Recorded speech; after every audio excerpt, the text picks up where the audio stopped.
Hi everyone. So I'll try to keep this as candid as I can. I'm usually a very nonchalant kind of a speaker. I've spoken at various colleges and various conferences, but today I just feel like I just have to be very candid about my thoughts about the space that I belong to, which is AI and tech. I feel until yesterday, I had this idea of talking about AI and how you guys could be leveraging the current AI wave and build something really cool, which I will help you. I will guide you through halfway of this talk. But I was checking out your T-shirts that you guys wore yesterday, the organizing team, and it had "fearless" written on it, and I just felt like, hey, if there is ever a time in, at least in my memory, um, where one should be fearless, but what's going to happen right now or in the near future is this exact very moment. I think this is the moment where we have to be fearless because of the uncertainty that we are seeing in the market and the industry, with how fast the space is moving, the AI space is moving, the tech space is moving, and how nothing is certain right now. Nothing is to be taken for granted. And that T-shirt kind of sent me a message. It kind of gave me a signal that I should make this talk about how fearlessness is the mood of the now.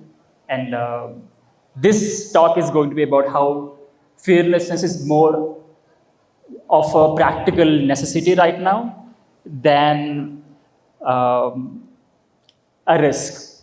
I mean, if you have to pick one skill that you could hone over the next 6 months, it is how you can be fearless.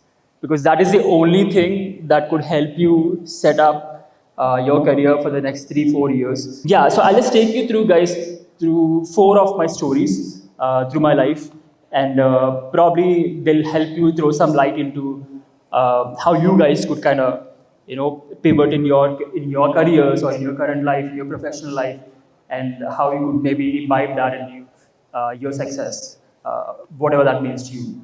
So these are 4 stories that I picked up from my life. That spans about 12 years of my professional career. I started up pretty early in my career, back in 2013. And the first story revolves around how I moved before I was ready. So, and back in 2013, I had to make some pocket money, and that was my motivation to start up. So, the way the story goes is my first startup was an e-commerce store, but that's not how I started it. I actually started selling T-shirts, merchandise, the very T-shirt, the very merchandise that I got inspired from yesterday that you guys who are the organizing team wore, right? I was actually selling those merchandise to a lot of clubs in my university for a 5 to 10% margin, where I was making about 40-50 rupees per T-shirt. So over the weekend, I would take these orders from these social clubs from my university, and I would go to travel to Ludhiana, to Jalandhar, to sometimes Delhi on a bus, on a public bus. And through that entire journey of about 2 to 3 days, I would make 500 to 600 rupees. And this was back in 2013-14. And that was my way of making some pocket money so I don't have to depend on my dad. So that's how I made my 400-500 rupees per week. That was my pocket money. And I felt very, very, very rich. And I did that for about 6 months. I made about 2 lakhs in profit. And then with that, I actually shipped my first e-commerce store. I took help from a senior of mine. The story, the lesson here is, if you have something in mind, the first version of the product is a hustle product. It is not a polished product. That is exactly how I built my first startup. It was just to make some pocket money, but then I thought, hey, let's not wait for me to maybe raise money. Let's not wait for me to just pull money from my family, friends, or whatever. Let me just hustle it out, because hard work or sweat is the only equity that I could put in. And I moved before the product was polished and ready. Second story. So I stopped waiting for permission. So my idea was to just not take permission from anyone because that is just going to stall my progress. So there was this second startup. It's actually a very interesting serendipitous story.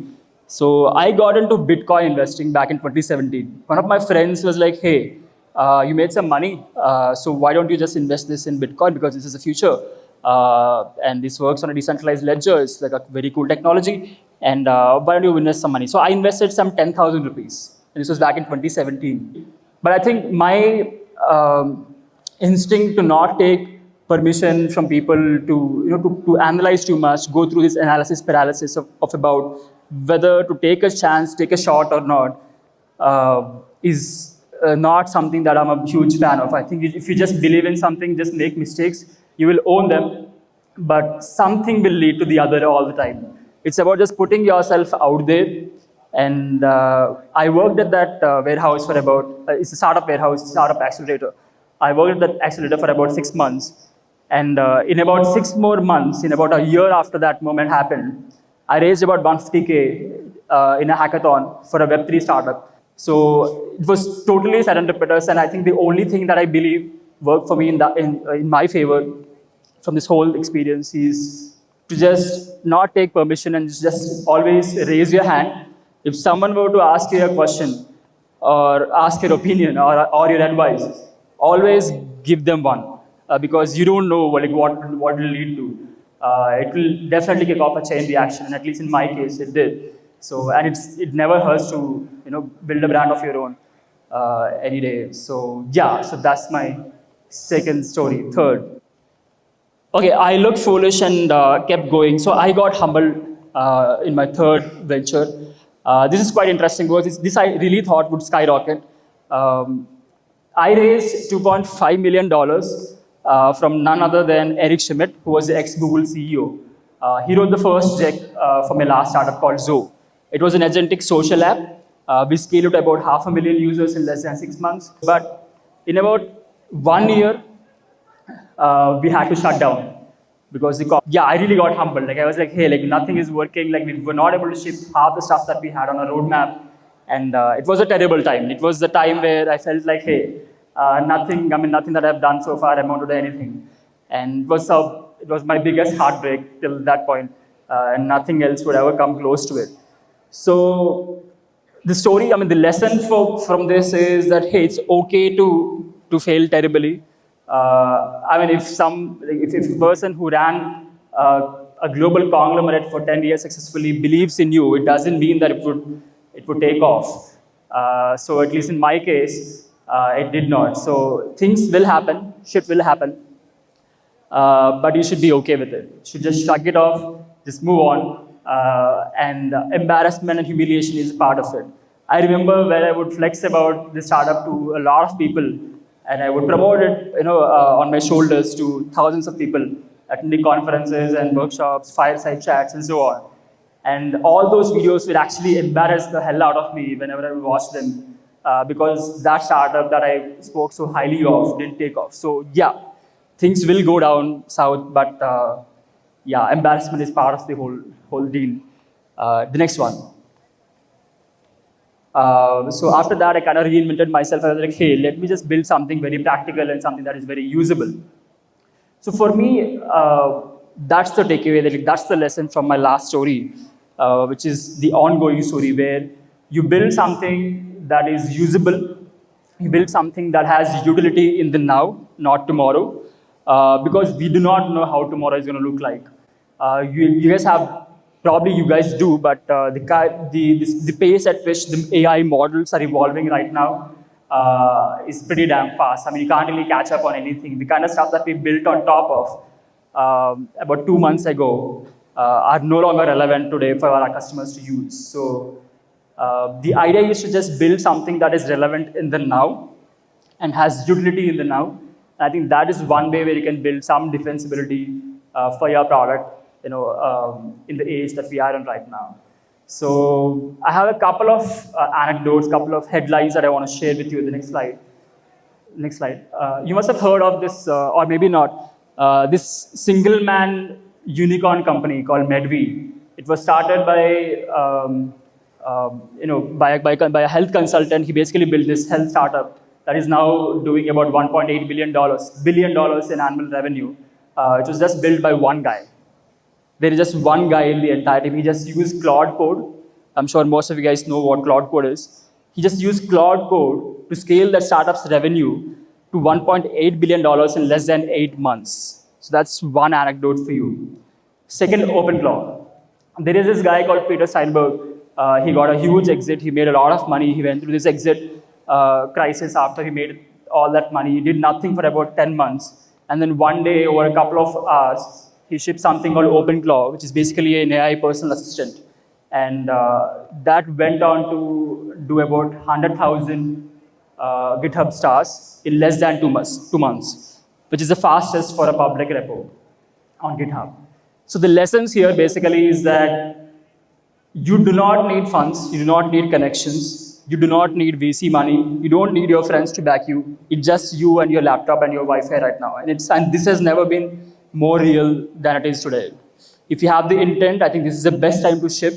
So this is my way of just letting you know that, hey, there is a lot of abundance in knowledge out there. Knowledge is free right now, it's commoditized. The one thing that is going to be very scarce is originality and taste. I think those are the two things that I think you guys should focus on, because only these two will stand out in the AI slop era. Originality and taste are the only two things that will get value accrual over the next few years. So I just want to leave you with one thought.